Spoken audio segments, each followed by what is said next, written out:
ವ್ಯಾಖ್ಯಾಮುದ್ರಾಂ ಕರಸರಸಿಜೈಃ ಪುಸ್ತಕಂ ಶಂಖಚಕ್ರೆ ಭಿನ್ನಸ್ಫಟಿಕರುಚಿರೆ ಪುಂಡರೀಕೆ ನಿಷನ್ನಃ ಅಮ್ಲಾನಶ್ರೀರಮೃತವಿಶದೈರಂಶ ವಿಪ್ಲಾವಯನ್ಮಾಮಾವಿರ್ಭೂಯಾತ್ ಅನಘಮಹಿಮಾ ಮಾನಸೇ ವಾಗಧೀಶಃ. ನಮಸ್ತೆ ಪ್ರಾಣೇಶ ಪ್ರಣತ ವಿಭವಾಯಾಮನಿಮಗಾಃ ನಮಃ ಸ್ವಾಮಿನ್ ರಾಮಪ್ರಿಯತಮನಮನ್ ಗುರುಗುಣ ನಮಸ್ತುಭ್ಯಂ ಭೀಮ ಪ್ರಬಲತಮ ಕೃಷ್ಣೇಷ್ಟ ಭಗವನ್ ನಮಃ ಶ್ರೀಮನ್ಮಧ್ವಪ್ರದಿಶ ಸುದರ್ಶನ್ನೋ ಜಯ ಜಯ ಶ್ರೀ ಗುರುಭ್ಯೋ ನಮಃ. ನಾರಾಯಣಂ ಸುರಗುರುಂ ಜಗದೇಕನಾಥಂ ಭಕ್ತಪ್ರಿಯಂ ಸಕಲಲೋಕನಮಸ್ಕೃತಂ ಚ ತ್ರೈಗುಣ್ಯವರ್ಜಿತಮಜಂ ವಿಭುಮಾದ್ಯಮೀಶಂ ವಂದೇ ಭವಗ್ರಂ ಅಮರಾಸುರಸಿದ್ಧವಂದ್ಯಂ ನಾರಾಯಣಂ ನಮಸ್ಕೃತ್ಯ ನರಂ ಚೈವ ನರೋತ್ತಮಂ ದೇವೀಂ ಸರಸ್ವತೀಂ ವ್ಯಾಸಂ ತತೋ ಜಯಮುದೀರೇ. ವೇದವ್ಯಾಸರ ಮಹಾಭಾರತದ ಚಿಂತಕರಿಗೆ ವಂದನೆಗಳು. ಶಾಂತಿ ಪರ್ವದ 149ನೆಯ ಪ್ರವಚನ ಮತ್ತೆ ಧರ್ಮರಾಜನ ಅನೇಕ ಆಯಾಮಗಳಲ್ಲಿನ ಪ್ರಶ್ನೆಗಳು, ಅದಕ್ಕೆ ಅನುಗುಣವಾಗಿ ಭೀಷ್ಮರ ಬಹಳ ಮಾರ್ಮಿಕವಾದ ದೃಷ್ಟಾಂತಪೂರ್ವಕವಾದ ಉತ್ತರಗಳು. ಧರ್ಮರಾಜ ಕೇಳುತ್ತಾನೆ ಒಂದೊಮ್ಮೆ, ಒಬ್ಬ ಒಳ್ಳೆ ವಿದ್ವಾಂಸ, ತಿಳಿದವ, ಅವನನ್ನು ಸಭೆಯಲ್ಲಿಯೇ ದಡ್ಡರು ಎಲ್ಲ ಲೇವಡಿ ಮಾಡುತ್ತಾರೆ. ಇಂಥ ಸಂದರ್ಭದಲ್ಲಿ ಆ ವಿದ್ವಾಂಸನ ನಡೆ ಹೇಗಿರಬೇಕು ಅನ್ನೋದರ ಬಗ್ಗೆ. ವಿದ್ವಾನ್ ಮೂಢ ಪ್ರಗಲ್ಭೆಯನ ಮೃದು ತೀಕ್ಷ್ಣೇನ ಭಾರತ. ಒಬ್ಬ ಕ್ರೂರನಾದವ, ಬಹಳ ಸಾಫ್ಟ್ ಇದ್ದಾನೆ, ಮೃದು ಇದ್ದಾನೆ. ಒಬ್ಬ ವಿದ್ವಾಂಸನನ್ನು ಮಾತಿನಲ್ಲಿ ಹಿಂಸೆಯನ್ನು ಮಾಡುತ್ತಾನೆ ಅಂತ ಹೇಗೆ ಮೂಢ ಪ್ರಗಲ್ಭವ. ಅವ ದಡ್ಡ ವಿದ್ವಾಂಸ, ವಿರುದ್ಧವಾದ ಧರ್ಮ ಅವನಲ್ಲಿ ಇರುವುದು, ಏನು ತಿಳ್ಕೊಂಡಿಲ್ಲ. ತಿಳಿದೇ ಇದ್ದವನು ವಿದ್ವಾಂಸರನ್ನು ತರಾಟೆಗೆ ತಗೊಂಡ್ರೆ ವಿದ್ವಾಂಸರಿಗೆ ಗರ್ವ ಬರ್ತದೆ. ಗೊತ್ತಿಲ್ಲದವ ಮಾತಾಡುವುದು ಅಂದ್ರೆ ಏನು ಅಂತ. ಅವನಿಗೆ ಗೊತ್ತಿಲ್ಲದಿರುವುದೇ ದೊಡ್ಡ ಕ್ವಾಲಿಫಿಕೇಶನ್ ಆಗಿಬಿಟ್ಟಿದೆ ಕೆಲವು ದಡ್ಡರಿಗೆ. ಅದರಲ್ಲಿ ವಾಚಾಳಿ, ಇದು ಗೊತ್ತಿಲ್ಲ, ಬಾಯಿ ಮುಚ್ಚಿ ಕೂತ್ಕೊಳ್ಳುವುದಲ್ಲ. ಇಲ್ಲಪ್ಪ, ಬಾಯಿ ತೆರೆಯುವುದೇ ಗೊತ್ತಿಲ್ಲದವರೇ. ಮುಖ್ಯವಾಗಿ ಗೊತ್ತಿದ್ದವ ಬುದ್ಧಿವಂತ, ಇನ್ನೂ ಪೂರ ಗೊತ್ತಿಲ್ಲ ಹೇಳಿಕೊಂಡು ಬಾಯಿ ಮುಚ್ಚಿರ್ತಾನೆ. ಏನು ಗೊತ್ತಿಲ್ಲದವನೇ ವಾಚಾಳಿ ಆ ಲೆಕ್ಕದಲ್ಲಿ. ಹಾಗಾಗಿ ಅಂತಹ ಒಬ್ಬ ದಡ್ಡ ಬೊಬ್ಬೆ ಹೊಡ್ಕೊಂಡ್ರೆ ಆಕೃಷ್ಯಮಾನ ಸದಸಿ ಕಥಂ ಕುರಿಯಾದರಿಂದ, ಸಭೆಯಲ್ಲಿ ಬಹಳಷ್ಟು ದೊಡ್ಡ ಮಟ್ಟಿನಲ್ಲಿ ಆತ ಬೊಬ್ಬೆ ಆಗ್ತಾ ಇದ್ರೆ ತಿಳಿದವನ ಪಾಡು ಹೇಗಾಗಬೇಕು, ಅವನೇನು ನಡೆಸಬೇಕು ಅಂತ ಬಹಳ ಚಂದವಾಗಿ ಒಂದು ಜ್ಞಾನ ಮಾರ್ಗದಲ್ಲಿ ಇರತಕ್ಕ ಒಂದು ಸಾಧನೆಯ ಸಂಗತಿಯನ್ನು ನಮ್ಮ ಮುಂದೆ ಧರ್ಮರಾಜ ಪ್ರಶ್ನೆ ಮಾಡಿದ್ದಾನೆ. ಭೀಷ್ಮರು ಹೇಳುತ್ತಾರೆ, ಹೌದೌದು, ಅದು ಹೇಗೆ ಉಂಟು ಅಂತ ಹೇಳುತ್ತೆ, ಏನಾಗ್ತದೆ ಏನಾಗಬಹುದು ಅಂತ. ಹೇಗಿರ್ತಾರೆ ಇಂತಹ ನೆಲೆಯಲ್ಲಿ ಬಂದಾಗ ಅಂತ. ಆಕೃಷ್ಯ ದುಷ್ಯಮಾನಶ್ಚ ಸುಕೃತಂತಸ್ತೆ ನಿಂದತಿ. ಮೊದಲು ಒಂದು ದೊಡ್ಡ ಸಂಗತಿ ಹೇಳಿಬಿಡ್ತಾರೆ ಭೀಷ್ಮರು. ಯಾರನ್ನು ಅವಹೇಳನೆ ಮಾಡುತ್ತಾನೆ ಒಬ್ಬ ದಡ್ಡವ, ಬುದ್ಧಿವಂತನ ಜ್ಞಾನಿಯ ನಿಂದೆ ನಡೆಸ್ತಾನೆ, ಅಂತಹ ಸಂದರ್ಭದಲ್ಲಿ ಅವನ ಪುಣ್ಯ ಎಲ್ಲಿ ಇವನಿಗೆ ಬರ್ತದೆ ಅಂತ. ನಿಂದೆ ಮಾಡಿದವನ ಪುಣ್ಯ, ಒಳ್ಳೆ ಮಾಡಿದ್ದೇನದು ಇದ್ರಲ್ಲಿ ಇದ್ದದ್ದು ಪೂರ್ತಿ ಕಳ್ಕೊಳ್ತಾನೆ ಅವನು. ಯಾರಿಗೆ ಹೋಗ್ತದೆ? ಯಾರಿಗೆ ನಿಂದೆ ಮಾಡ್ತಾನೋ, ಆರೋಪವನ್ನು ಕೊಡ್ತಾನೋ, ಅನ್ಯಾಯ ಎಸಗ್ತಾನೋ ಅಂತವನಿಗೆ ಅದು ಟ್ರಾನ್ಸ್ಫರ್ ಆಗ್ತದೆ ಅಂತ. ಯಾವಾಗ ಕೇಳಿದ್ರೆ, ದುಷ್ಕೃತಂಚ ಆತ್ಮನೋಮರ್ಷಿ ತಸ್ಮಿನ್ನೇ ವಾಪಮಾರ್ಷ್ಟಿವೈ. ಅವನು ಸಹಿಸಿಕೊಂಡು ಕೂತರೆ ಏನು ವಿರೋಧಿಸದಿದ್ದರೆ ತನ್ನ ಪಾಪ ಏನುಂಟು ಅದು ಅವನಿಗೆ ಒರೆಸಿಬಿಡ್ತಾನೆ. ನಿಂದೆಗೊಳಗಾದವನು, ಸಜ್ಜನನು ದುಷ್ಟನಿಂದ ನಿಂದಿತನಾದಾಗ ಆತನ ಪುಣ್ಯವನ್ನು ಎಳೆಯುವುದಷ್ಟೇ ಅಲ್ಲದೆ ಅವನು ತನ್ನಲ್ಲಿರತಕ್ಕಂಥ ಪಾಪವನ್ನು ಅವನಿಗೆ ಒರೆಸಿಬಿಡ್ತಾನೆ ಅಂತ ಹೇಳ್ತಾನೆ. ಅವನು ಪಾಪ ಮುಕ್ತನಾಗ್ತಾನೆ, ಅಷ್ಟೇ ಅಲ್ಲದೆ ಪುಣ್ಯವಂತನೂ ಆಗ್ತಾನೆ. ಬೈದವನ ಪುಣ್ಯ ಇವನಿಗೆ ಬರ್ತದೆ, ನಿಂದೆಗೊಳಗಾದವನ ಪಾಪ ಅವನಿಗೆ ಹೋಗಿಬಿಡುತ್ತದೆ ಅಂತಾನೆ. ಯಾವಾಗ ಅವನು ಸಹಿಸಿಕೊಂಡು ವಿರೋಧಿಸಿಕೊಳ್ಳದೆ ಸುಮ್ಮನೆ ಮೌನ ವಹಿಸಿ ಇದ್ದಲ್ಲಿ, ಮಾನಸಿಕವಾಗಿ ಅವನದನ್ನೇನು ಸಹ ಗಣನೆಗೆ ಮಾಡಿಕೊಳ್ಳದೆ ಇದ್ದಾಗ ಖಂಡಿತವಾಗಿಯೂ ಸುಮ್ಮನೆ ಅಪಲಾಪ ಮಾಡಿದವನ ಪುಣ್ಯ ಎಲ್ಲ ಅವನನ್ನು ಮೆತ್ತಿಕೊಳ್ಳುತ್ತದೆ.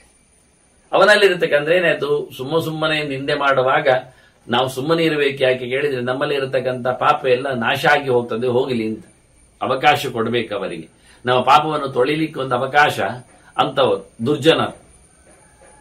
ಅದಕ್ಕೊಂದು ಬಹಳ ಚಂದವಾದ ದೃಷ್ಟಾಂತ ಹೇಳ್ತಾನೆ. ಟಿಟ್ಟಿಬಂ ತಮಪೇಕ್ಷೇತ ವಾಶ್ಯಮಾನವಿ ಮಾತುರಂ ಅಂತ. ಬಯಲಲ್ಲಿ ಕೂತು ಟಿಟ್ಟಿ ಟಿಟ್ಟಿ ಟಿಟ್ಟಿ ಟಿಟ್ಟಿ ಅಂತ ಕೂಗ್ತದೆ. ಅಕ್ಕಿ ಒಂದು, ಅದು ಟಿಟ್ಟಿವ ಅಂತ ಅಕ್ಕಿ, ಅದು ಟಿಟ್ಟಿ ಟಿಟ್ಟಿ ಅಂತ ಕೂಗುದು. ನಾವು ಕೂಗಿದ್ದಕ್ಕೆ ನಾವು ತಲೆಗೆಡಿಸಿಕೊಳ್ಳಿಕೊಂಡು ಏನಿಲ್ಲ, ಅದು ಸ್ವಲ್ಪ ಅಲ್ಲಿ ಹೋಗಿ ಕೂತ್ಕೊಂಡು ಕೂಗ್ತದೆ, ಇನ್ನೊಂದ್ಸತಿ ಹಾರಿಕೊಂಡು ಮತ್ತೊಂದು ಬಯಲಲ್ಲಿ ಕೂತ್ಕೊಳ್ತದೆ, ಕೂಗ್ತದೆ. ಏನಾಯ್ತು? ಏನು ಆಗ್ಲಿಲ್ಲ, ಸುಮ್ಮನೆ ನಾವೇನು ತಲೆಗೆಡಿಸ್ಲಿಕ್ಕುಂಟು. ಯಾಕಪ್ಪ ಅದು ಕೂಗುತ್ತೆ ಅಂದ್ರೆ ಕೆಲವು ಹಕ್ಕಿಗಳು ಶಕುನ ಹಕ್ಕಿಗಳು ಅಂತ ಇರ್ತಾರೆ. ಅದು ಕೂಗುವುದರಿಂದ, ಹಾರೋದ್ರಿಂದ, ಮತ್ತೆ ಅತ್ತ ಈತ ಬರುವುದರಿಂದ ಎಲ್ಲ ಕಾಗೆ ಆಗ್ಲಿ ಶಕುನ ಹಕ್ಕಿ ಆಗ್ಲಿ ಅಂದ್ರೆ ಮಸಾಲೆ ಕಾಗೆ ಅಂತಾರಲ್ಲ, ಅದು ಇಂಥದ್ದೆಲ್ಲ ಕುಪ್ಪಳ ಹಕ್ಕಿ ಅಂತ ಕರೀತಾರೆ. ಇವುಗಳನ್ನೆಲ್ಲ ಲಕ್ಷಣ ಹಕ್ಕಿಗಳನ್ನು, ನಿಮಿತ್ತ ಹಕ್ಕಿಗಳನ್ನು ಹೇಳಿದಾಗೆ ಇದು ಅಂತದ್ದೇನಿಲ್ಲ. ಇದು ಕೂಗಿದ ನಿಮಿತ್ತ ಹಕ್ಕಿ ಏನಲ್ಲ, ಅದು ಸುಮ್ಮನೆ ಮನುಷ್ಯನ ಅಥವಾ ತನಗೆ ಸಂಬಂಧಪಟ್ಟಂತೆ ಇರುವ ಇತರ ಪ್ರಾಣಿಗಳ, ಹಕ್ಕಿಗಳ ನೆಲೆಯನ್ನು ಅಥವಾ ಅದರ ನಿರೀಕ್ಷೆಯನ್ನು ತಪ್ಪಿಸ್ಲಿಕ್ಕೆ ಅದು ಕೂಗುದು ಕೆಲವೊಮ್ಮೆ ಅಂತ ನಮನೆ. ಹಾಗಾಗಿ ನಾವೇನು ತಲೆಗೊಳಿಸಿಕೊಳ್ಳುವುದಿಲ್ಲ, ಅದನ್ನು ಸುಮ್ಮನೆ ಹಕ್ಕಿ ಕೂಗಲಿ ಅಂತ. ಕೆಲವು ಹಕ್ಕಿಗಳು ಕೂಗಿದರೆ ಮಳೆ ಬರ್ತದೋ ಅಥವಾ ಏನಾದ್ರೂ ಹಾನಿ ಆಗುತ್ತೋ ಎಲ್ಲ ಗೊತ್ತಾಗುತ್ತೆ, ಅದು ಇದೇನಲ್ಲ. ಹಾಗಾಗಿ ನಾವು ಹಕ್ಕಿ ಕೂಗಿದಂತೆ ಸುಮ್ಮನೆ ಲೋಕ ವಿದ್ವೇಷಮಾಪನ್ನ ನಿಷ್ಫಲಂ ಪ್ರತಿಬದ್ಧತೆ, ನಾವು ಸುಮ್ಮನೆ ಆಗಿಬಿಟ್ರೆ ಊರಿಗೆ ವಿರೋಧಿ ಆಗ್ತಾನವ, ಶಾಸ್ತ್ರಕ್ಕೆ ದೂರನಾಗ್ತಾನೆ. ಜ್ಞಾನಿಗಳ ನಿಂದೆ ಮಾಡಿದ್ದರಿಂದ ಅವನು ಜನರಿಂದ ಹೊರಗೆ ಹಾಕಲ್ಪಡ್ತಾನೆ, ಬಹಿಷ್ಕೃತನಾಗ್ತಾನೆ. ಆದ್ರಿಂದ ಇದು ಸಹಜವಾಗಿ ಅವನಿಗೆ ಮಾಡಿದ ಕೆಲಸದಲ್ಲಿ ಲಾಭ ಇಲ್ಲ ಆಗತ್ತೆ. ಅದರಲ್ಲಿಯೂ ನಿನ್ನೆ ಮಾಡಿದವ ಅವನು ಬೊಗಳಿಕೊಳ್ಳಿಕೊಂಡು ಮತ್ತೆ ಹೊಗಳಿಕೊಳ್ಳಿಕೊಂಡು ಹೇಳಿಕೊಳ್ಳಿಕೊಂಡು ಮೆರೆಯಲಿಕ್ಕುಂಟವನು. ಅದನ್ನು ಭೀಷ್ಮರು ಗಮನಿಸಿ ಹೇಳುತ್ತಾರೆ. ಇದು ಮುಕ್ತ ಮಯ ಕಶ್ಚಿತ್ ಸಮ್ಮತಃ ಜನ ಸಂಸದಿ. ಒಬ್ಬ ಒಳ್ಳೆಯವ ಸಮ್ಮತ ತಿಳಿದವ ಅವೊಬ್ಬ ಯಾರಿದ್ದಾನೆ, ಅವನು ಹೀಗೆ ಹೇಳಲ್ಪಟ್ಟ, ನಾನು ಅವನಿಗೆ ಹೀಗೆ ಹೇಳಿದ್ದೆ, ಅವನಿಗೊಂದು ನಾನು ಈ ರೀತಿಯಾದಂತಹ ಅನ್ಯಾಯವನ್ನು ತಮಾಷೆಯನ್ನು ಮಾಡಿಬಿಟ್ಟಿದ್ದೇನೆ ಅಂತ ಅವ ಹೇಳಿಕೊಂಡು ತಿರುಗ್ತಾನೆ. ಸತತ್ರ ಪ್ರೇಡಿತ ಶುಷ್ಕ ಮೃತಕಲ್ಪಾವತಿಷ್ಠತಿ. ನಾನು ಅವನಿಗೆ ಹೀಗೆಲ್ಲ ಹೇಳಿಕೊಂಡದ್ರಿಕ್ಕೆ ಅವನಿಗೆ ಮೋರೆ ಸಣ್ಣದಾಗಿದೆ, ಸತ್ತವನಾಗಿ ಆಗಿದ್ದಾನವ, ಬಾಯೆಲ್ಲವನದ್ದು ಬಿಳುಚಿಕೊಂಡಿದೆ, ಅವನು ಮೋರೆ ಅಣಿಯಾಗಿದ್ದಾನೆ. ಹೀಗೆಲ್ಲಿವ ಬೊಗಳಿಕೊಂಡು ಬರ್ತಾನೆ, ಉದುರಿಕೊಂಡು ನಿಲ್ತಾನೆ. ನಾನು ಹಾಗೆ ಮಾಡಿದೆ, ಹೀಗೆ ಮಾಡಿದೆ, ಅವನನ್ನು ಹೀಗೆ ನಿಂದಿಸಿದೆ, ಅವನಿಗೆ ಮಂಡೆ ನೋವಾಯ್ತು, ತಲೆ ತಗ್ಗಿಸಿ ಕೂತಿದ್ದಾನೆ ಅಂತೆಲ್ಲ. ಇತಿ ಸಂಶ್ಲಾಘತೆ ನಿತ್ಯಂ ತೇನ ಪಾಪೇನ ಕರ್ಮ. ಹೀಗೆ ಅವನು ತನ್ನ ಹೊಗಳಿಕೆಯಿಂದ ಇನ್ನಷ್ಟು ತಾನು ತನ್ನ ಪುಣ್ಯಗಳನ್ನು ಕಳ್ಕೊಳ್ತಾನೆ, ನಿಂದೆಗೆ ಒಳಗಾದವನ ಪಾಪವನ್ನೆಲ್ಲ ಹೊತ್ತುಕೊಳ್ಳುತ್ತಾನೆ. ತನ್ನ ಕೆಟ್ಟ ಕೆಲಸದಿಂದ ಈ ರೀತಿಯಾಗಿ ಕೆಟ್ಟ ಕೆಲಸ ಮಾಡುವುದಷ್ಟೇ ಅಲ್ಲ, ಅದನ್ನು ಹೇಳಿಕೊಂಡು ತಿರುಗ್ತಾನೆ ತನ್ನ ದುರ್ಜನರ ಪಾಳೆಯಗಳಲ್ಲಿ. ಅಶ್ಲಾಘನೀಯನ ಕರ್ಮಣ ನಿರಪತ್ರಭ. ನಿಜವಾಗಿ ಇದು ಒಳ್ಳೆ ಕೆಲಸ ಅಲ್ಲ, ನಾಚಿಕೆ ಕೇಳು. ಮಾಡುವುದೇ ತಪ್ಪು, ಮಾಡಿದ್ದನ್ನು ಆಡಿಕೊಳ್ಳುವುದು ಬೇರೆ. ಅತ್ಯಂತ ಅಪ್ರಶಸ್ತವಾದ, ಹೊಗಳಿಕೆ ಯೋಗ್ಯವಲ್ಲದ, ಹೇಸಿಗೆಯಾದ ಕೆಲಸಗಳನ್ನು ಮಾಡಿ ಅವ ಮರ್ಯಾದೆ ಇಲ್ಲದವನಾಗೆ ಬೊಗಳತಾನಲ್ಲ, ಅಂತವನನ್ನು ಉಪೇಕ್ಷಿತವ್ಯ ದಾಂತೇನ ತಾದೃಶಃ ಪುರುಷಾತಮ. ಅಂತ ನೀಚನಾದವನ ಬಗ್ಗೆ ನೀವು ಯಾವತ್ತೂ ತಲೆ ಕೆಡಿಸಿಕೊಳ್ಳಬೇಡ. ಸಹಿಸಿಕೋ, ಉಪೇಕ್ಷೆ ಮಾಡಿ. ಪ್ರೀತಿ ಇದೆಲ್ಲ ಮಾನಸಿಕವಾದ ಹಂತಗಳು ಸಮಾಜದ ಜನರಲ್ಲಿ ಹೇಗಿರುತ್ತದೆ ಅಂತ. ಅವರನ್ನು ವಿಶ್ವಾಸದಲ್ಲಿಟ್ಟು ಪ್ರೀತಿಸಬೇಕು ಅಂತ ಒಂದು. ಯಾವಾಗ ಅವರು ದೇವರ ಭಕ್ತರಾಗಿದ್ರೆ, ಸಜ್ಜನರಾಗಿದ್ರೆ, ಜ್ಞಾನಿಗಳಾಗಿದ್ರೆ ಅವರ ಜೊತೆಯಲ್ಲಿ ವಿಶೇಷವಾದಂತಹ ಪ್ರೀತಿ ವಿಶ್ವಾಸವನ್ನಿದೆ. ಆನಂತರ ಅಂತಹ ಭಗವಂತನ ಭಕ್ತರ ಬಗ್ಗೆ, ತಿಳಿದವರ ಬಗ್ಗೆ, ಜ್ಞಾನಿಗಳ ಬಗ್ಗೆ ಅಭಿಪ್ರಾಯ ಉಳ್ಳವರಿದ್ರೆ ಅಂತವರ ಬಗ್ಗೆಯೂ ಸಹ ಒಳ್ಳೆಯ ರೆಸ್ಪೆಕ್ಟ್, ಗೌರವ, ಮೈತ್ರಿ ಭಾವ ಇರಬೇಕು. ಇದು ಎರಡು ನಮೂನೆ. ದೇವರ ತಿಳಿದವರು ಜ್ಞಾನಿಗಳಿದ್ದಾರೆ, ಅವರನ್ನು ಆದರದಿಂದ ನೋಡಬೇಕು. ಅಂತವರನ್ನು ಮೆಚ್ಚುವವರು ಯಾರಿದ್ದಾರೆ ಅವರ ಫ್ರೆಂಡ್ಶಿಪ್ ಮಾಡಬೇಕು. ಆನಂತರ ಏನೂ ಗೊತ್ತಿಲ್ಲದೆ ದಡ್ಡರಾಗಿ ನಿಂತಿದ್ದಾರೆ, ಇವರ ಸಹವಾಸದಲ್ಲಿ ಇಲ್ಲ, ಅವರ ಬಗ್ಗೆ ಅಯ್ಯೋ ಪಾಪ ಅಂತ ಅನಿಸ್ಬೇಕು. ನಾವು ಅವರನ್ನು ನಿಂದಿಸ್ಲಿಕ್ಕೆಲ್ಲ ಹೋಗಬಾರ್ದು. ಅವರ ಜೊತೆಯಲ್ಲಿ ಮೇರಿಬೇಕೆ ಅಂತಿಲ್ಲ. ಯಾಕೆ ಅವರಿಗೇನು ಗೊತ್ತಿಲ್ಲ. ಗೊತ್ತಿದ್ದವರೆಲ್ಲ ಮೇಲೆ, ವಿಶ್ವಾಸ ಇದ್ದವರ ಮೇಲೆ ನಮ್ಮ ಸಂಘ ಆದ್ರೆ ಇರಬಹುದು, ಇವರ ಸಂಘ ಮಾಡಿ ಏನು ಪ್ರಯೋಜನ ಆಗುದಿಲ್ಲ. ಆದ್ರೆ ಅವರ ಬಗ್ಗೆ ಅಯ್ಯೋ ಪಾಪ ಅಂತ ಅವನಿಗೆ ಒಂದು ರೀತಿ ಅನುಕಂಪೆ, ಕೃಪೆ ಇರಬೇಕು. ಮತ್ತೆ ಯಾರು ದೇವರನ್ನು ನಿಂದಿಸ್ತಾನೆ, ದೇವರನ್ನು ತಿಳಿದವರನ್ನು ನಿಂದಿಸ್ತಾನೆ, ಅಂತವರ ಮೇಲೆ ಅಭಿಮಾನ ಉಳ್ಳವರನ್ನು ಸಹ ತೆಗಳುತ್ತಾನೆ, ಗೊತ್ತಿಲ್ಲದವರ ಬಗ್ಗೆಯೂ ಬೊಗಳಿಕೊಳ್ತಾನಲ್ಲ, ಅಂತವರನ್ನು ಯಾವತ್ತೂ ನೀನು ಉಪೇಕ್ಷೆ ಮಾಡಬೇಕು. ಇದು 4 ಹಂತ, ಮಾನಸಿಕ ಹಂತಗಳಲ್ಲಿ ಇಷ್ಟೇ ಇರುವಂಥದ್ದು. ಅದರಿಂದ ಭೀಷ್ಮರು ಹೇಳ್ತಾರೆ, ಈ ದುರುಳರ ದೂರ್ತರ ಬಗ್ಗೆ, ಹೊಗಳಿಕೊಳ್ಳುವವರ ಬಗ್ಗೆ ಅಂತವರನ್ನು ನೀನು ಯಾವತ್ತೂ ಸಹ ಇಷ್ಟಪಡಬೇಡ. ನೀನು ಅಂತವರನ್ನು ಉಪೇಕ್ಷೆ ಮಾಡು. ಅಂತಹ ಉಪೇಕ್ಷೆ ಮಾಡಲಿಕ್ಕೆ ಬೇಕಾದಂತಹ ಸಹನೆ, ನಿಗ್ರಹ ಬಾಯಿಯ ತುದಿವರೆಗೆ ಬರ್ತದೆ. ಬೈದು ಬಿಡುವವರಿಗೆ ಅವರ ಹೇಸಿಗೆಯನ್ನು ಹೇಳಿ ಮೆರೆಯುವ ಅಂತ ಬೇಡಪ್ಪ, ಅವರ ಸುದ್ದಿಗೆ ಹೋಗುವುದು ಬೇಡ ಅಂತ ಹೇಳಿಬಿಡ್ತಾನೆ. ನಿಜವಾಗಿ ಅವನ ಅತ್ಯಂತ ನೀಚ ಇದ್ದಾನೆ ಅಂತ. ಯದ್ ಬ್ರೂಯಾತ್ ಅಲ್ಪಮತಿ ತದಸ್ಯ ಸಹೆ ತದ. ಯಾವಾಗಲೂ ಎಂತ ಹೇಳಿದ್ದಕ್ಕೂ ಬಾಯಿ ಮುಚ್ಚಿ ಕೂತ್ಕೊಳ್ಬೇಕು. ಹೇಳಿಕೊಳ್ಳಿ ಅಯ್ಯ, ನನ್ನ ಒಂದಿಷ್ಟು ಪಾಪ ಕಮ್ಮಿ ಆಯಿತು ಅಂತ ಹೇಳಿಕೊಂಡು ಅವನೊಂದಿಷ್ಟು ಪುಣ್ಯವನ್ನಾದ್ರೂ ಕೊಳ್ಳೆ ಹೊಡಿಲಿಕ್ಕೆ ಆಗ್ತದೆ ಅಂತ ಅವನು ಬುದ್ಧಿಗೆ ಹೇಳಿದ್ದಾನೆ. ಹಾಗಾಗಿ ನೀವು ಬುದ್ಧಿ ಇಲ್ಲದವನ ಜೊತೆಯಲ್ಲಿ ಕಾದಾಡಿ ಪ್ರಯೋಜನ ಇಲ್ಲ. ಪ್ರಕೃತ್ಯ ಹಿ ಪ್ರಶಂಸನ್ನುವ ನಿಂದನ್ನುವ ಕಿಂಕರಿಷ್ಯಸಿ. ಅವನು ದುಷ್ಟ ಸ್ವಭಾವದವ, ಅದಕ್ಕೆ ಅನುಗುಣವಾಗಿ ಬೊಗಳುತ್ತಾನೆ, ತೆಗಳುತ್ತಾನೆ, ಬೈತಾನೆ ಅಥವಾ ಹೊಗಳುತ್ತಾನೆ. ಲಾಭ ಉಂಟ? ನಾನು ಕೆಲವೊಮ್ಮೆ ಹೇಳುದುಂಟು, ದಾರಿಯಲ್ಲಿ ಆಚೀಚೆ ಹೋಗುವ ಹುಚ್ಚ ಕೈ ಮುಗಿತಾನೆ. ಭಾರಿ ಖುಷಿ ಆಗ್ತದೆ ನಮಗೆ. ಅವನು ಹುಚ್ಚ, ಅವನು ಎಲ್ಲದಕ್ಕೂ ಕೈ ಮುಗಿತಾನೆ. ನಾವು ಮಾತ್ರ ಆಚೀಚೆ ಹೋದಾಗಲ್ಲ, ನಾಯಿ ಆಚೀಚೆ ಹೋದ್ರೂ ಕೈ ಮುಗಿತಾನೆ. ಏನ್ ಮಾಡ್ತೀರಿ ಈಗ? ಅದು ಗುಣಮಟ್ಟದ ಕಥೆ ಅಲ್ಲದು. ತಿಳಿಯದವ ಏನು ಮಾಡಿದ್ದಕ್ಕೂ ಬೆಲೆ ಇಲ್ಲ. ಹೇಗೋ ಹಾಗೆ ನಿಂದಿಸುವವನು ನಿಂದಿಸಲಿ, ಅವನು ಬೈದುಕೊಳ್ಳಲಿ, ಅವನು ಹೊಗಳಿಯೇ ಬೇಕಾದ್ರೆ ಕೊಳ್ಳಲಿ. ತಾನು ಹೀಗೆ ಮಾಡಿಕೊಂಡೆ ಅಂತ ಬೊಗಳಿಕೊಳ್ಳಲಿ, ನಮಗೇನಂತೆ ಅಂತ. ಹೇಗೆ ಕೇಳಿದ್ರೆ ಅವನು ಹೇಳ್ತಾನೆ, ಒನೇ ಕಾಕೈವ ಬುದ್ಧಿ ವಾಶ್ಯಮಾನ ನಿರರ್ಥಕ. ಕಾಡಿನಲ್ಲಿ ಕಾಗೆ ಕೂಗಿದ್ರೆ ಅಂತ ಮಾಡುದು, ಹೋಗಲಿ. ಅದು ಮನೆಗೆ ಬಂದು ಕೂಗಿದಾಗ ವಾರ್ತೆಗಳು ನಮಗೆ ಸಿಗುವುದು. ಸಾವಿನ ವಾರ್ತೆಯೋ ಅಥವಾ ಅತಿಥಿಗಳ ವಾರ್ತೆಯೋ ಸಿಗುವಂಥದ್ದು ಹಾಗೆ. ಇದು ಕಾಡಿನಲ್ಲಿ ಕಾಗೆ ಕೂಗಿದ್ದಕ್ಕೇನಾಗಬೇಕು? ಕಾಡಿನಲ್ಲಿ ಮನೆ ಇಲ್ಲ, ವ್ಯವಸ್ಥೆ ಇಲ್ಲ. ಹಾಗಾಗಿ ಕಾಡಿನಲ್ಲಿ ಕೂಗಿದ ಕಾಗೆಯ ಕಥೆಯನ್ನು ಶಕನವನ್ನು ವಿಮರ್ಶೆ ಮಾಡಲಿಕ್ಕೆ ನಾವು ಹೋಗ್ತೇವ? ಹಾಗೆ ಇದು ಒಣ ಅವನ ಕೂಗು. ಹಾಗಾಗಿ ಇದರ ಬಗ್ಗೆ ನೀವು ತಲೆ ಕೆಡಿಸಿಕೊಳ್ಳಬೇಡಿ ಅಂತ ಇನ್ನೊಂದು ದೃಷ್ಟಾಂತ ಕೊಡುವ ಮೂಲಕ ಭೀಷ್ಮರು ಒಂದು ಸಹನೆ, ಇನ್ನೊಂದು ಉಪೇಕ್ಷೆ. ಯದಿ ವಾಗ್ವಿಹಿ ಪ್ರಯೋಗ ಸ್ಯಾತ್ ಪ್ರಯೋಗೇ ಪಾಪಕರ್ಮಣ. ಮಾತಿನಲ್ಲಿಯೇ ಇವರು ನಮ್ಮನ್ನು ಬಗ್ಗಿಸುವುದು ತಾನೆ, ಬೈಯುವುದು ತಾನೆ, ಬೇರೇನಲ್ಲ. ಯಾವಾಗ ಅವರ ಜೊತೆಯಲ್ಲಿ ನಾವು ಸಿಕ್ಕಿದಾಗ, ಇದೊಂದು ಗಮ್ಮತ್ತು, ಇದು ತಿಳಿಯಬೇಕಾದ. ಪ್ರಯೋಗೇ ಪಾಪಕರ್ಮ. ಪಾಪ ಮಾಡುವವನ ಜೊತೆಯಲ್ಲಿ ನಾವು ಸೇರಿಕೊಂಡಾಗ, ಅಲ್ಲಿ ಇದ್ದಾಗ, ಅವನ ಕಣ್ಣಿಗೆ ನಾವು ಬಿದ್ದಾಗ ನಾವು ಸಿಕ್ಕಿ ಬೀಳುತ್ತೇವೆ. ಯಾಕೆ? ಅವನ ಕೆಟ್ಟತನವೇ ಅದು, ಅವನ ಸ್ವಭಾವವೇ ಹಾಗೆ. ಇದ್ದವರನ್ನು, ಒಳ್ಳೆಯವರನ್ನು ಬೈಯುವುದು, ಹಂಗಿಸುವುದು, ಇಲ್ಲದನ್ನೆಲ್ಲ ಅಪವಾದಗಳನ್ನೆಲ್ಲ ಹೇಳಿಕೊಂಡು ಮೆರೆಯುವುದು. ಅಷ್ಟೇ ತಾನೆ ಅಂತಾನೆ. ವಾಗೇ ವಾರ್ತಾ ಭವೇತ್ತ ನಕ್ಕಿಯೇ ವಾರ್ತಾ ಜಿಗಾಂಸತ. ಇದಕ್ಕಿಂತ ಆಚೆ ಏನವನದ್ದಿಲ್ಲ. ದೊಡ್ಡ ಸಂಗತಿ ಅವನಿಗಿಷ್ಟೇ. ಮಾತಿನಲ್ಲಿ ಮಗದೊಬ್ಬನನ್ನು ಬಗ್ಗಿಸಬೇಕು, ಹಂಗಿಸ್ಬೇಕು, ಹೀಯಾಳಿಸ್ಬೇಕು, ಚುಚ್ಚಬೇಕು ಅಂತ. ಅದ್ರ ಆಚೆಗೆ ಅವನಿಗಿಲ್ಲ. ಅವನಿಗೆ ಒಟ್ಟು ಬಾಯಿ ಬಡುಕವ, ಹೇಳಿಕೊಳ್ಳಬೇಕು. ನಂಜು ಒಂದು ದೃಷ್ಟಿಯಿಂದ ಒಳಗೆ ಅವನಿಗೆ ಅದನ್ನು ಕಾರದ್ದೇ ಉಪಾಯ ಇಲ್ಲ. ಹೆಚ್ಚು ತಿಂದಾಗ ಏನಾಗುತ್ತೆ ಅಂದ್ರೆ ಹೊರಗೆ ಹಾರತದೆ, ಅದು ಬೇಡ ಅಂದು. ಹಾಗೆ ಇವನಿಗೆ ಒಳಗೆ ಹೆಚ್ಚಿಕೊಂಡಿದೆ ನಂಜು. ಆದ್ರಿಂದ ಅವನು ಅದನ್ನು ಮಾತಿನ ಮೂಲಕ ಹೊರಗೆ, ಯಾರ ವಿಷಯದಲ್ಲಿ ಆದ್ರೂ, ಆದ್ರಿಂದ ಸಿಕ್ಕಿದವನ ವಿಷಯದಲ್ಲಿ ಅವರು ಇವರನ್ನು ತೆಗೆದಾಗಿಲ್ಲ. ಅದು ಇದು ಅಂತಾನೆ ಏನನ್ನ ಅದು. ನಿಷೇಕಂ ವಿಪರೀತಂ ಸಾ ಆಚಷ್ಟೇ ವೃತ್ತಚೇಷ್ಟಯ. ಅವನ ಮಾತಿನ ಈ ದೌಡಿನಿಂದಾಗಿ ತನ್ನದೇ ಆಗಿರತಕ್ಕಂಥ ತಪ್ಪುಗಳನ್ನೆಲ್ಲ ಹೇಳಿಕೊಳ್ಳುತ್ತಾನೆ. ಸರಿ ತಪ್ಪುಗಳ ಅಭಿಪ್ರಾಯ ಅವನಲ್ಲಿ ಇರುವುದಿಲ್ಲ. ಅವನು ಹೇಳಿಕೊಳ್ಳಿಕ್ಕೆ ಶುರು ಮಾಡಿದಾಗ ಏನೇನೋ ಮಾತಾಡಿಕೊಳ್ಳುತ್ತಾನೆ. ಹೇಗೆ ಅನ್ನೋದಕ್ಕೊಂದು ದೃಷ್ಟಾಂತ ಬಹಳ ಚೆನ್ನಾಗಿ ಹೇಳುತ್ತಾರೆ ಇವರು. ಹೇಗಿದೆ ಅಂತ ಕೇಳು. ಮಯೂರೈವ ಕೋಪೇನ ನೃತ್ತಂ ಸಂದರ್ಶಯನ್ನಿವ ಅಂತ. ನವಿಲು ಕುಣಿಯುತ್ತೆ. ನವಿಲು ಕುಣಿಯಿದಾಗ ಏನಾಗ್ತದೆ? ಚಂದ ಕಾಣ್ತದೆ. ಯಾರಿಗೆ ಅದು ಚಂದ ಕಾಣಬೇಕು ಅಂತ ಕುಣಿಯುವುದು. ನಿಜವಾಗಿ ಕುಣಿಯುವುದರಿಂದ ಅದು ಸುತ್ತು ತಿರುಗ್ತದೆ, ಕುಣಿತಾ ಆಚೆ ಈಚೆ ಎಲ್ಲ.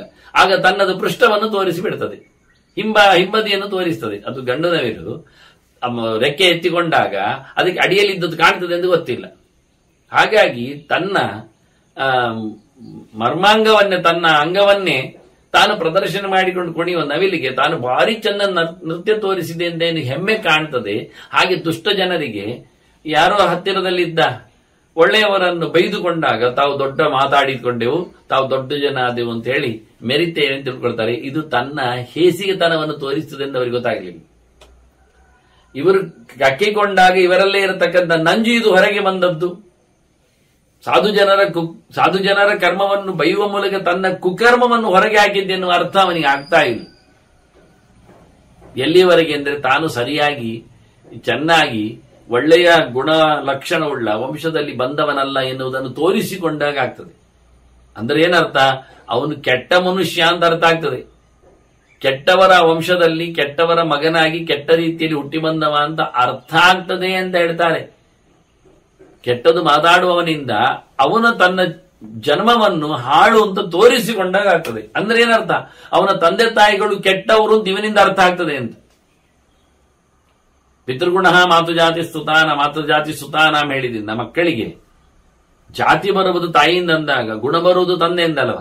ಆದ್ರಿಂದ ತಂದೆಯ ಏನೊಂದು ಆಧಾನ ಇದೆ ಅದು ಹಾಳಾಗಿದೆ ಎಂದು ತೋರಿಸಿಕೊಡ್ತಾರೆ. ಒಳ್ಳೆ ಮಗ ಅಲ್ಲ ಇವ ಅಂದ್ರೆ ಏನಾಯ್ತು? ಕೆಟ್ಟ ತಂದೆಗೆ ಹೆಸರು ಹೋಯ್ತು. ಈಗ ತಂದೆ ಕೆಟ್ಟವನಾಗಿ ಬಿಟ್ಟ ಈಗ ಆ ಲೆಕ್ಕಾಚಾರದಲ್ಲಿ. ಆದ್ರಿಂದ ಮಾತಾಡ್ತಾ ಹೇಳಿಕೊಳ್ಳುವವ ತನ್ನನ್ನಷ್ಟೇ ಅಲ್ಲದೆ ತನ್ನ ವಂಶದವರನ್ನು ಸಹ ಅಂಗಿಸಿಕೊಂಡಾಗ್ತದೆ. ಆದ್ರಿಂದ ತೋರಿಸಿಕೊಳ್ಳಿಕ್ಕೆ ಹೋದ ನಾಟ್ಯ ತೋರಿಸಿಕೊಳ್ಳಿಕ್ಕೆ ಹೋದ ಮಯೂರ ತನ್ನ ವೈಭವವನ್ನು ತೋರಿಸುವ ಬದಲಿಗೆ ವೈಭವದೊಡನೆ ತನ್ನ ಹೇಸಿಗೆಯನ್ನು ತೋರಿಸಿಬಿಟ್ಟೆತ್ತಲ್ಲ. ಅದಕ್ಕೆ ಅರ್ಥ ಆಯ್ತದ? ಗೊತ್ತಾಗ್ತದ? ಹಾಗಾಯ್ತಲ್ಲ. ತನ್ನ ಹೇಸಿಗೆಯನ್ನು ತಾನು ತೋರಿಸಿಕೊಂಡಾಗತ್ತೆ ಒಬ್ಬ ಬೈಲಿಕ್ಕೆ ಹೊರಡುವವ ಅಂತ ಮಗದೊಂದು ದೃಷ್ಟಾಂತದಿಂದ ತೋರಿಸಿಬಿಟ್ರು. ಮತ್ತೆ ಯಸ್ಯವಾಚ್ಯಂ ನ ಲೋಕೇಸ್ತಿ ನಾಕಾರ್ಯಂಚಾಪಿ ಕಿಂಚನ ವಾಚಂತೇನ ನ ಸಂದಧ್ಯ ಶುಚಿ ಸಂಕ್ಲಿಷ್ಟ ಕರ್ಮ. ಈಗ ಒಂದೊಮ್ಮೆ ನಾವು ಕೆಟ್ಟದ್ದು ಹೇಳಿದವನಿಗೆ ನಾವು ಬೇಕಾದಂತಹ ಮಾತುಗಳಿಂದ ಬೈಯುವುದು ಅಂತ ಮಾಡಿಕೊಳ್ಳುವ, ಕೆಟ್ಟದ್ದು ನಡೆಸಿಕೊಂಡವನಿಗೆ ನಾವು ಏನಾದರೂ ಒಂದು ಕೆಟ್ಟದನ್ನು ಮಾಡಿಕೊಡುವುದು ಅಂತ ಹೋಗುವ. ಇದರಿಂದ ಏನಾಗ್ತದೆ ಕೇಳಿದ್ರೆ ನಾವು ಕೈ ಬಾಯಿಗಳನ್ನು ತೊಳ್ಕೊಳ್ಬೇಕಾಗ್ತದೆ ಅಂತ. ಒಬ್ಬ ಶುಚಿಯಾದವ ಶುದ್ಧನಾದವ ಇಂತಹ ಸಂದರ್ಭಗಳಲ್ಲಿ ಕೆಟ್ಟವನ ನಡತೆಗೆಟ್ಟವನ ಬಾಯಿ ಹಾಳವನ ಜೊತೆಯಲ್ಲಿ ನಾವು ಸಂಪರ್ಕವನ್ನು ಪಡೆದು ಯುದ್ಧ ವಿವಾದಗಳಲ್ಲಿ ತೊಡಗಿದ್ರೆ ನಾವು ಸಹ ಮತ್ತೆ ಬಾಯಿ ತೊಳ್ಕೊಳ್ಬೇಕಾಗತ್ತೆ. ನಾವು ಸಹ ಕೆಟ್ಟ ಮಾತನ್ನು ಹೇಳುವ ಮೂಲಕ ನಾವು ಪೇಚಿಗೆ ಸಿಲುಕಬೇಕಾಗ್ತದೆ. ಆದ್ರೆ ಅಂತಹ ಸಂದರ್ಭಗಳಲ್ಲಿ ನಾವು ಮಾತೆ ಆಡಬಾರದು. ವಾಚನ್ ನಸಂದಧ್ಯಾತ್ತೇನ ಅಂತ. ಅಂತವರ ಜೊತೆಯಲ್ಲಿ ಯಾವತ್ತು ಮಾತಾಡ್ಲಿಕ್ಕೆ ವಿವಾದಕ್ಕೆ ಅವ್ರು ಬೇಕು ಅಂತಲೇ ಬಾಯಿ ಎಳೆಯುವುದು, ನಮ್ಮ ಕೈ ಎಳೆಯುವುದು. ಅದಕ್ಕೋಸ್ಕರ ನಾವು ಶುದ್ಧರು ಶುದ್ಧಾತ್ಮರು ಅಶುದ್ಧಿತನವನ್ನು ಪಡೆಯುವಂತೆ ಮಾಡ್ತಾರೆ. ಅವರ ಜೊತೆಯಲ್ಲಿ ಮಾತಾಡಿದ್ರೆ ನಾವು ಕೆಟ್ಟವರಾಗ್ತೇವೆ ಗೊತ್ತುಂಟವನಿಗೆ. ಈಗ ಒಳ್ಳೆಯ ಇದ್ದಾನೆ, ನಾನು ಅವನಿಗೆ ಕೆಟ್ಟದ್ದು ಮಾಡುತ್ತೇನೆ ಅಂತ ಹೇಳಿ ಮಾತಿನಲ್ಲಿ ಹೇಳಿದ್ದಾನೆ, ನಾವು ಸಿಕ್ಕಿಬಿದ್ದೇವೋ ಕೆಟ್ಟವರಾಗಿ ಹೋಗ್ತೇವೆ. ಅಂತಹ ಸಂದರ್ಭದಲ್ಲಿ ಮೌನ ವಹಿಸು ಅಂತ ಭೀಷ್ಮ ಬಹಳ ಚಂದವಾಗಿ ಸಹಿಸು, ಮೌನ ವಹಿಸು, ಉಪೇಕ್ಷೆಗಳು ಅನ್ನತಕ್ಕಂಥ 2-3 ಗೆರೆಗಳಲ್ಲಿ ಇದನ್ನು ಉಲ್ಲೇಖ ಮಾಡ್ತಾರೆ. ಮತ್ತಿವನ ಪರಿಚರ್ಯ, ಕೆಟ್ಟವರ ಪರಿಚರ್ಯಲ್ಲಿ ಇನ್ನೊಂದು ಮುಖ ಇದೆ. ಪ್ರತ್ಯಕ್ಷಂ ಗುಣಮಾದೀಯ ಪರೋಕ್ಷಂತು ವಿನಿಂದಕ. ಕೆಲವರು ಇದ್ದಾರೆ ದುಷ್ಟ ಜನರು, ಎದುರಲ್ಲಿ ಬಾರಿ ಚಂದ ಮಾತಾಡ್ತಾರೆ, ಇಂಥವರು ನಮ್ಮ ಲೋಕದಲ್ಲಿ ಸುಮಾರು ಸಿಗ್ತಾರೆ. ಹಿಂಬದಿಯಲ್ಲಿ ಚೆನ್ನಾಗಿ ಬೆಂಬೆತ್ತುತ್ತಾರೆ, ಬೈಲಿಕ್ಕೆ ಶುರು ಮಾಡ್ತಾರೆ. ಇವರಿಗೆ ಒಳ್ಳೆಯ ಗುಣಗಳನ್ನು ನಂಬುವಂತೆ ಇಷ್ಟಪಡುವಂತೆ ಅವರಲ್ಲಿ ಯೋಗ್ಯತೆ ಇಲ್ಲ. ಆದರೆ ಜನರ ಹತ್ತಿರದಲ್ಲಿ ಇದ್ದಾಗ ತಾನು ಒಳ್ಳೆಯವನಾಗಬೇಕು ಅಂತ ಹೇಳಿಕೊಳ್ಳಿಕ್ಕೋಸ್ಕರ ತಲೆ ಬಗ್ಗಿಸ್ತಾರೆ, ತಲೆಯಲ್ಲಾಡಿಸ್ತಾರೆ. ಆದ್ರೆ ಹಿಂಬದಿ ಹೋಗಿ ಅವನನ್ನು ಚುಚ್ಚುತ್ತಾರೆ, ಬೈತಾರೆ, ಲೇವಡಿ ಮಾಡ್ತಾರೆ, ಹಿಡಿಸಿ ಹಾಕ್ತಾರೆ, ಅಪಲಾಪವನ್ನು ನಡೆಸಿಕೊಡ್ತಾರೆ. ಇಂಥವರು ಸ್ವಲ್ಪ ಜಾಗ್ರತೆಯಲ್ಲಿ ಇರಬೇಕಾದ. ಯಾಕಂದ್ರೆ ನಮ್ಗೆ ಗೊತ್ತಾಗುವುದಿಲ್ಲ, ಎದರಲ್ಲಿ ಗುಣವಂತರಂತೆ ಮಾಡೋದ್ರಿಂದ ನಾವು ಒಳ್ಳೆಯವರಂತೆ ಸಭ್ಯರಂತೆ ತಿಳ್ಕೊಳ್ಳುತ್ತೇವೆ. ಇದು ಹೆದರಿಕೆ ಆಗುವ ಸಂಗತಿ. ನೇರ ಬೈದವನನ್ನಾದ್ರೂ ದೂರ ಇಡ್ಲಿಕ್ಕೆ ಬರ್ತದೆ. ಎದುರ ಹೊಗಳಿಕೊಂಡು ಹಿಂಬದಿಯಿಂದ ಯಾರು ಚೂರಿ ಹಾಕ್ತಾನೆ, ಅನ್ಯಾಯ ಮಾಡ್ತಾನೆ, ಸಮಾನವಃ ಶ್ವವಲ್ಲೋಕೆ ನಷ್ಟಲೋಕ ಪಾರಾಯಣ, ಅವನು ನಾಯಿ ಅಂತೆ ಅಂತ ಭೀಷ್ಮರು ನೋಡಿ. ಎಷ್ಟೆಲ್ಲ ಟಿಟ್ಟಿಬ ಮಯೂರ ಎಲ್ಲ ಬಂದಾಗಿ ಈ ಕಾಗೆ ಎಲ್ಲ ಬಂದಿದೆ ಇವರ ಪಾಠದಲ್ಲಿ. ಹೀಗೆ ಹೇಳ್ತಾರೆ, ಇವ ನಾಯಿ. ಹೇಗೆ ನಾಯಿ ಎನ್ನುವುದನ್ನು ಮನೆಯಲ್ಲಿ ಇಟ್ಟುಕೊಳ್ಳಬಾರದು, ಅದನ್ನು ದೂರಕ್ಕೆ ಇಡಬೇಕು, ಅದರ ಸಂಪರ್ಕವನ್ನು ನಡೆಸಬಾರದು. ಅದು ಅತ್ಯಂತ ಹೇಸಿಗೆಯ ಮಲ ಅಶನ ಮಾಡತಕ್ಕಂಥ ಕೆಟ್ಟ ಸಂಗತಿ. ಆದ್ದರಿಂದ ಅದರ ಬಗ್ಗೆ ಎಷ್ಟು ಶಾಸ್ತ್ರಗಾರರು, ಮಹಾಭಾರತವೇ ಬೇಕಾದಷ್ಟು ಕಡೆ ಹೇಳಿಬಿಟ್ಟಿದೆ. ಅದನ್ನ ನಾಯಿ ಅಂತ ಇಂಥ ಕೆಟ್ಟವರನ್ನು ಬಹಳ ದೂರದಲ್ಲಿ ಇಟ್ಟಿರಬೇಕು ನೀನು ಅಂತ ಹೇಳ್ತಾನೆ. ಉಪಯೋಗ ಇಲ್ಲದ ವ್ಯಕ್ತಿ ಆಗಿದ್ದಾನೆ ಅವನು ಅಂತ. ಸಮಾನವಃ ಶ್ವವಲ್ಲೋಕೆ ನಷ್ಟಲೋಕ ಪಾರಾಯಣ. ಅವನಿಗೆ ಜನರ ಬೆಂಬಲವೂ ಇಲ್ಲ, ಅವನಿಗೆ ಉತ್ತಮ ಲೋಕಗಳು ಸಿಗುವುದಿಲ್ಲ. ಯಾರು ಸಜ್ಜನರನ್ನು ಬೈತಾನೆ ಅಂತವನಿಗೆ ಯಾವ ಕಾಲ ಅಂದ್ರೆ ಎದುರಲ್ಲಿ ಒಂದು ಇನ್ನೊಂದು ಅಲ್ಲೊಂದು ಇದು ಮಿಥ್ಯಾಚಾರ್ಯವ, ಒಳಗೊಂದು ಹೊರಗೊಂದಿರುವವ ಯಾರಿದ್ದಾನೆ ಅವನಿಗೆ ಉತ್ತಮವಾದ ಯಾವುದೇ ಶಾಶ್ವತವಾದ ಲೋಕಗಳು, ಭಗವಂತನ ಸನ್ನಿಧಾನಗಳು ಇದು ಲಭ್ಯ ಆಗುವುದಿಲ್ಲ ಅಂತ ಬಹಳ ದೊಡ್ಡ ವೇದಾಂತದ ಚಿಂತನೆ ಹೇಳ್ತಾನೆ. ತಾದ್ರಕ್ ಅದಕ್ಕೆ ಅವನ ಬಗ್ಗೆ ಒಂದು ಮಾತಾಡ್ತಾನೆ. ಇಲ್ಲಿ ಒಂದು ಎರಡೆರಡು ಪಾಠ ಸಿಗ್ತದೆ. ತಾದ್ರಕ್ ದಿನ ಶತಂ ವಾಪಿ ದದಾತಿತ ಜುಹೋಚಿತ ಅಂತ. ಅಂತವನು ಬೇಕಾದ್ರೆ 100 ಗಟ್ಟಲೆ ದಿನ ಹೋಮ ಮಾಡಲಿ, 100 ಜನರಿಗೆ. ಅಲ್ಲಿ ಜನಶತಂ ವಾಪಿಯಿಂದ ಇನ್ನೊಂದು ಪಾಠ ಇದೆ. 100 ಜನರಿಗೆ ಬೇಕಾದ್ರೆ ದಾನ ಮಾಡಲಿ, ಅವನು ಒಳ್ಳೆ ಬಗೆಯಲ್ಲಿ ವಿಶೇಷವಾದಂಥ ಕರ್ಮಗಳನ್ನು ನಡೆಸಿಕೊಡ್ಲಿ. ಅಂತವನು ಏನು ಮಾಡಿದ್ರು ಸಹ ಪರೋಕ್ಷೇಣ ಅಪವಾದೇನ ತನ್ನಾಶಯತೆ ತಕ್ಷಣ ಅವನು ಮಾಡಿದ ಕರ್ಮಾಂಗಗಳು ಇನ್ನೊಬ್ಬರನ್ನು ಹಿಂಬದಿಯಿಂದ ಬೈದದ್ದರಿಂದ ಪೂರ ಕಳ್ಕೊಳ್ಳುತ್ತಾನೆ ಅಂತ ನೋಡಿ. ಎಲ್ಲಿ ಹೋಯಿತು ನಮಗೊತ್ತುಂಟು. ಅಪವಾದ ಹೊರಿಸಿದವನ ಮೇಲೆ ಪುಣ್ಯ ಎಲ್ಲ ಬಂದ್ಬಿಡ್ತದೆ. ಅವನು ಬೇಕಾದ್ರೆ 100 ಗಟ್ಟಲೆ ದಿನ ಹೋಮ ಹವನ ಮಾಡಲಿ, ಅವನು 100 ಜನರಿಗೆ ದಾನ ದಕ್ಷಿಣೆಯನ್ನು ಕೊಡಲಿ, ಎಷ್ಟೆಲ್ಲ ಮಾಡಿಕೊಂಡ ಪುಣ್ಯ ಇದ್ದೆಯೂ ಅದು ಇನ್ನೊಬ್ಬರನ್ನು ಹಿಂಬದಿಯಿಂದ ಲೇವಡಿ ಮಾಡುವ ಮೂಲಕ, ಇನ್ನೊಂದು ಬಗೆಯಿಂದ ಅವರನ್ನು ನಿಂದಿಸುವ ಮೂಲಕ ಎಲ್ಲ ಕಳ್ಕೊಳ್ಳುತ್ತಾನೆ. ಅದು ಕೂಡಲೇ ಕಳ್ಕೊಳ್ಳುತ್ತಾನೆ. ಅದು ತಸ್ಮಾತ್ ಪ್ರಾಜ್ಞಃ ನರಃ ಸದ್ಯ ತಾದೃಶಂ ಪಾಪಚೇತಸಂ ವರ್ಜಯೇತ್ ಮತಿಮಾನ್ ವರ್ಜ್ಯಂ ಸಾರಮೇಯಾಮಿಷಂ ಯಥಾ ಅಂತ. ಇನ್ನೊಂದು ದೃಷ್ಟಾಂತ ಹೇಳ್ತಾರೆ. ನಾಯಿ ಮಾಂಸವನ್ನು ತಿನ್ಲಿಕ್ಕಿಲ್ಲ ಅಂತ ದೊಡ್ಡ ಎತ್ತಿಕೊಂಡ್ರು. ಹೇಗೆ ನಾಯಿ ಮಾಂಸ ವರ್ಜ್ಯವೋ ಹಾಗೆ ಇಂಥವರ ಕೆಟ್ಟ ನಡತೆಯುಳ್ಳವರ, ಕೆಟ್ಟ ಮಾತಾಡುವವರ ಸಂಸರ್ಗವನ್ನು ಬಿಟ್ಟು ಬಿಡಬೇಕು. ಒಳ್ಳೆ ತಿಳಿದವಲ್ವಾ, ತಿಳಿದ ಮನುಷ್ಯ ನಾಯಿಯ ಸಹವಾಸ ಮಾಡಬಾರದು. ನರಹ ಸಾರಮೇಯ, ನಾಯಿ ಮಾಂಸವನ್ನು ಮನುಷ್ಯ ತಿನ್ಲಿಕ್ಕಿಲ್ಲ. ನಾಯಿ ಮಾಂಸದಂತೆ ಇರತಕ್ಕಂಥ ದುಷ್ಟರನ್ನು, ಕೆಟ್ಟ ಮತಿಯವರನ್ನು ಸಹ ಯಾವ ಕಾಲದಲ್ಲಿ ತನ್ನಲ್ಲಿ ಸೇರಿಸಿಕೊಳ್ಳಿಕ್ಕಿಲ್ಲ. ಕೂಡಲೇ ಅಂತಹ ಪಾಪಮತಿಯನ್ನು, ಕೆಟ್ಟದು ಮಾಡಬೇಕೆನ್ನತಕ್ಕಂಥ ಬುದ್ಧಿಯುಳ್ಳವನನ್ನು ಖಂಡಿತವಾಗಿಯೂ ದೂರಕ್ಕಿಡಬೇಕು ಅಂತ ಹೇಳ್ತಾರೆ. ಪರಿವಾದಂ ಬ್ರುವಾಣೋ ಹಿ ದುರಾತ್ಮ ವೈ ಮಹಾಜನೆ ಪ್ರಕಾಶಯತಿ ದೋಷಾನ್ ಸ್ವಾನ್ ಸರ್ಪ ಪಡವಿವನ್ನತಂ. ಇನ್ನೊಂದು ದೃಷ್ಟಾಂತ ಹೇಳ್ತಾರೆ. ಹಾವು ಹೆಡೆ ಬಿಚ್ಚಿ ತೋರಿಸ್ತದೆ. ಏನನ್ನು ತೋರಿಸ್ತದೆ? ಏನಿಲ್ಲ. ತನ್ನ ಹೆಡೆಯನ್ನು ತಾನು ಬಿಚ್ಚಿ ದೊಡ್ಡದು ಮಾಡಿ ತೋರಿಸುವಂತೆ ಈ ಇನ್ನೊಬ್ಬರ ಮೇಲೆ ಗೂಬೆ ಕುಳ್ಳಿರಿಸುವವರು, ಅವರನ್ನು ತಮಾಷೆಗೈಯುವವರು, ಅವರಿಗೆ ನಿಂದೆ ಮಾಡುವವರು ತಮ್ಮದೇ ಹುಳುಕನ್ನು ತೋರಿಸಿಕೊಡ್ತಾರೆ. ಮತ್ತೇನಿಲ್ಲ ಹೇಳ್ತಾರೆ. ಏನಾಗ್ಲಿಲ್ಲ. ಹಾವು ಹೆಡೆ ಅರಳಿಸಿಕೊಂಡದ್ರಿಂದ ಏನು ಬಂತು? ಅದು ಎದುರಿಸಿಕೊಳ್ಳಿಕ್ಕೆ ಹೀಗೆ ಮಾಡು, ನಾನು ದೊಡ್ಡದಿದ್ದೆ. ಎಂತ ದೊಡ್ಡದಿದ್ದೇನೆ? ಏನಾಯ್ತು? ನೀನು ಎಲ್ಲಿ ದೊಡ್ಡದು? ಇರುವುದು ಇಷ್ಟೇ ಆಗಲ್ಲ. ಹೆಡೆ ಅರಳಿಸಿಕೊಂಡದ್ರಿಂದ ಏನಾದದ್ದೇನಿಲ್ಲ, ಹೆದರಿಸಿಕೊಳ್ಳಿಕ್ಕೆ ಬಂತು ಅಂತಷ್ಟೇ, ಹೆದರಿಸಬಹುದು ಅಂತ. ಹಾಗೆ ಇವನು ಸಹ ಮಾತಿನಿಂದ, ಆಟಾಟೋಪಗಳಿಂದ ಒಳ್ಳೆ ಮನುಷ್ಯನನ್ನು, ಸಜ್ಜನನನ್ನು ಅಪವಾದ ಹೊರಿಸಿ ಏನೋ ಬಾಯಿ ಬಂದಾಗಿ ತಿಳಿಸಿ ಅವನನ್ನು ಕೇಳಿ ತನ್ನದೇ ಆಗಿರತಕ್ಕ ಕೆಟ್ಟತನವನ್ನು ಪ್ರಕಾಶ ಮಾಡಿದಾಗ ಆಗ್ತದೆ, ತೋರಿಸಿಕೊಟ್ಟಾಗ್ತದೆ. ಇದು ಪ್ರಯೋಜನ ಇಲ್ಲದ ಕೆಲಸ ಅಂತ. ಅದು ಎಂಥದು? ತಂ ಸ್ವಕರ್ಮಾಣಿ ಕುರ್ವಾಣಂ ಪ್ರತಿಕರ್ತುಂ ಯೈಚ್ಛತಿ.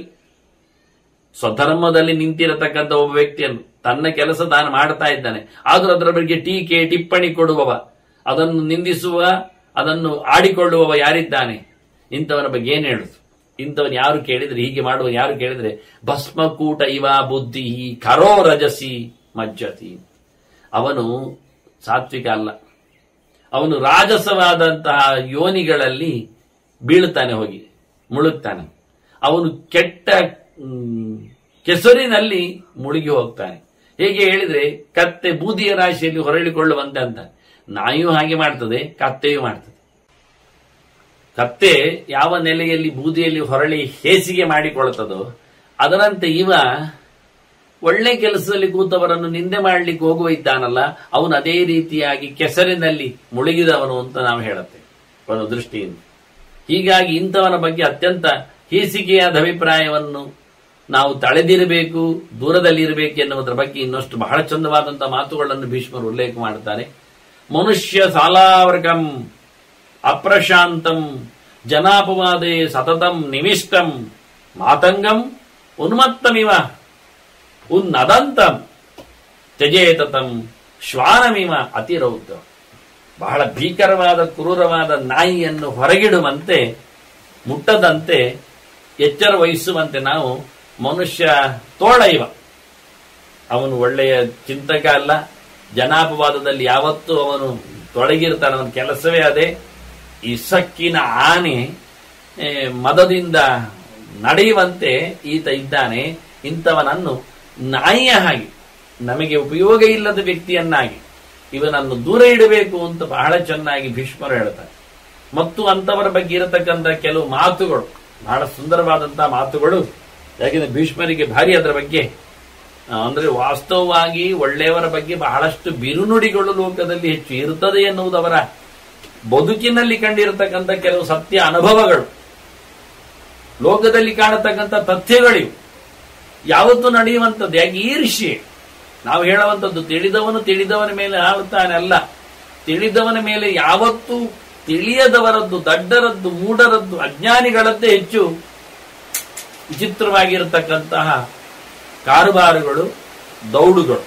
ಇಂಥ ನೆಲೆಯಲ್ಲಿದ್ದಾಗ ಅನಾರ್ಯ ದುಷ್ಟೇ ಪತಿ ವರ್ತಮಾನಂ ದಮಾದ್ ಅಪೇತಂ ವಿನಯಾಚ್ಚ ಪಾಪಂ ಅರಿವ್ರತಂ ನಿತ್ಯಂ ಅಭೂತಿ ಕಾಮಂ ದಿಗಸ್ತುತಂ ಪಾಪಮತಿಂ ಮನುಷ್ಯ. ಕೆಟ್ಟ ಮನುಷ್ಯನಿಗೆ ಧಿಕ್ಕಾರ ಅಂತ ಭೀಷ್ಮರು ಹೇಳ್ತಾರೆ. ಅವನು ಶತ್ರುಗಳಾಗಿ ಇದ್ದಾನೆ, ಒಳ್ಳೆಯವರನ್ನು ಎಚ್ಚರದಲ್ಲಿ ನೋಡುವುದಿಲ್ಲ, ಅಷ್ಟೆಲ್ಲ ತಿರಸ್ಕರಿಸ್ತಾನೆ. ಒಳ್ಳೆಯ ಮಾರ್ಗದಲ್ಲಿ ಸಜ್ಜನರು ಹೋದಂತಹ ಪ್ರೀತಿಯಾದ ಉದ್ಧಾರ ಆಗತಕ್ಕಂಥ ಬಗೆಯಲ್ಲಿ ಆತ ಇಲ್ಲ. ಅವನಲ್ಲಿ ನಿಗ್ರಹ ಇಲ್ಲ, ಜೊತೆಯಲ್ಲಿ ವಿನಯ ಇಲ್ಲ, ಎಂಥದ್ದೂ ಇಲ್ಲದೆ ಇರತಕ್ಕಂಥ ಅತ್ಯಂತ ಪಾಪಿ ಇದ್ದಾನೆ. ಏಳಿಗೆಯನ್ನು ಬಯಸದವ, ತಾನು ಸ್ವಯಂ ಎಲ್ಲ ವಿಷಯದಲ್ಲಿ ದರಿದ್ರನಾಗುವವ. ಇಂಥ ಮನುಷ್ಯನಿಗೆ ಧಿಕ್ಕಾರ ಅಂತ ಭೀಷ್ಮರು ಹೇಳ್ತಾರೆ. ಪ್ರಮುಚ್ಯಮಾನ ಸ್ವತ ಭೂಯಯೇಭಿಹಿ ನಿಶಾಮ್ಯ ಮಾಭೂಸ್ತಂ ಅತಾರ್ಥರೂಪ. ಇಂಥ ಕೆಟ್ಟವರಿಂದ ಒಂದೊಮ್ಮೆ ಒಳಗಾದವನಲ್ಲಿ ನೀವು ಹೋಗಿ ಸಾಂತ್ವನಗೊಳಿಸಬೇಕು. ಅವ ಸಮ ಇಲ್ಲದವ, ನೀವು ಅಂಥವನ ಬಗ್ಗೆ ಬೇಸರ ಪಡಿಸಬೇಡಿ, ಆರ್ತರಾಗಬೇಡಿ ಅಂತ ಅವರ ಬಗ್ಗೆ ಬಹಳಷ್ಟು ಪ್ರೀತಿಯಿಂದ ಅವರನ್ನು ಸಮಾಧಾನ ಪಡಿಸಬೇಕು. ಯಾವಾಗಲೂ ಒಳ್ಳೆಯವನು ಕೆಟ್ಟವನ ಜೊತೆಯಲ್ಲಿ ಇರಬಾರದು ಎನ್ನುವುದನ್ನು ಉಚ್ಚಸ್ಯ ನೀಚೇನ ಈ ಸಂಪ್ರಯೋಗಂ ವಿಗರಘಯಂತಿ ಸ್ಥಿರ ಬುದ್ಧಯ ಹಯೇ. ನಿಜವಾದ ಒಳ್ಳೆ ಬುದ್ಧಿಮಂತರು ಏನ್ ಹೇಳ್ತಾರೆ ಅಂದ್ರೆ, ಕೆಟ್ಟವರ ಜೊತೆಯಲ್ಲಿ ಒಳ್ಳೆಯವರನ್ನು ಇಡ್ಲಿಕ್ಕೆ ಬಿಡುವುದಿಲ್ಲ. ಆದ್ರಿಂದ ಆ ಕೆಟ್ಟವರ ಜೊತೆಯಲ್ಲಿ ಇರಲಾಗಿ ಬಿಟ್ಟು ನಿಂದೆಗೊಳಗಾಗಿರತಕ್ಕ ವ್ಯಕ್ತಿಯ ಬಗ್ಗೆ ನೀವು ಹೋಗಿ ಸಮಾಧಾನ ಮಾಡಿ ಇದನ್ನು ತಿಳ್ಕೊಳ್ಬೇಕು, ಹೇಳಬೇಕು ಅವನಿಗೆ. ನೀವು ಬೇಸರಿಸಬಾರದು ಅಂತ ಹೇಳಿ ಅವನಿಗೆ. ಯಾಕೆಂದ್ರೆ ಒಳ್ಳೆಯವನಿಂದ ಸಮಾಧಾನ ಪಡೆಯದಿದ್ರೆ ಮತ್ತಷ್ಟು ಅವನು ಕುಗ್ಗಿ ಹೋಗ್ತಾನೆ. ಅಂತ ದೊಡ್ಡ ದೊಡ್ಡ ಸಭೆಯಲ್ಲಿ ಎಲ್ಲ ಅಂತವನನ್ನು ದುರುಳರು ಧೂರ್ತರು ಕೂತು, ಈಗ ದುರ್ಯೋಧನಾದಿಗಳು ಧೂರ್ತರು ಕೂತಾಗ ಭೀಷ್ಮಾದಿಗಳಿಗೆ ಏನಾದ್ರು ಮಾತು ಬಂತ? ಆದ್ರೆ ಇದನ್ನೆಲ್ಲ ಅನುಭವಿಸಿಕೊಂಡು ಭೀಷ್ಮರು ಹೇಳುವಂಥದ್ದು. ದುಷ್ಟರ ದೌಷ್ಟ್ಯ ಎಷ್ಟು ಜೋರಿರ್ತದೆ ಕೇಳಿದ್ರೆ ಉತ್ತಮರು. ಧರ್ಮರಾಜನಿಗೆ ಆದದ್ದಲ್ಲ ಪಾಡು, ನಿಂದೆ ಪಾಡು. ಇದನ್ನು ಧರ್ಮರಾಜ ಕೇಳಿಕೊಂಡಾಗ ಭೀಷ್ಮರಿಗೆ ಎಷ್ಟು ಚುಚ್ಚಿದಾಗ ಆಗ್ತಾ ಇಲ್ಲ. ಕೆಟ್ಟವರು ಕೂತು ಅಪವಾದ ಹೊರಿಸಿ ಮೆರೆಯುವಾಗ ನಾನು ಏನು ಮಾಡಲಿ ಅಂತ ಕೇಳಿಕೊಂಡಾಗೆ ಧರ್ಮರಾಜ ಇದು. ಅದಕ್ಕೆ ಭೀಷ್ಮರು ತನ್ನ ಪಾಡು ಹಾಗೆ ಆದದ್ರಿಂದ ಹೇಳ್ತಾರೆ, ಅಂತವರ ಬದುಕಿಗೆ ಧಿಕ್ಕಾರ ಅಂತ ಹೇಳ್ತಾ ಒಂದು ದೃಷ್ಟಿಯಿಂದ. ಹಾಗೆಂದ್ರೆ ಕೆಟ್ಟವ ಏನೆಲ್ಲ ಮಾಡಿಯಾನು ಅಂತ ಅವನಿಗೆ ಹೇಳಬೇಕು. ಅನ್ಯಾಯಕ್ಕೆ ಒಳಗಾದವನಿಗೆ ಉಳಿದವರು ಸಾಂತ್ವನ ಪಡಿಸುವ ಹೇಳಬೇಕು. ಕ್ರುದ್ಧ ದಶೇದ್ವಾಪಿ, ಖಚಿತಾನವ ಕ್ರೂರ ಪ್ರಾಣಿಗಳಂತೆ. ದಾಡೆಯದ್ವ, ಅಥವಾ ನಡೆದಾನು ಹೊಡೆದಾನು.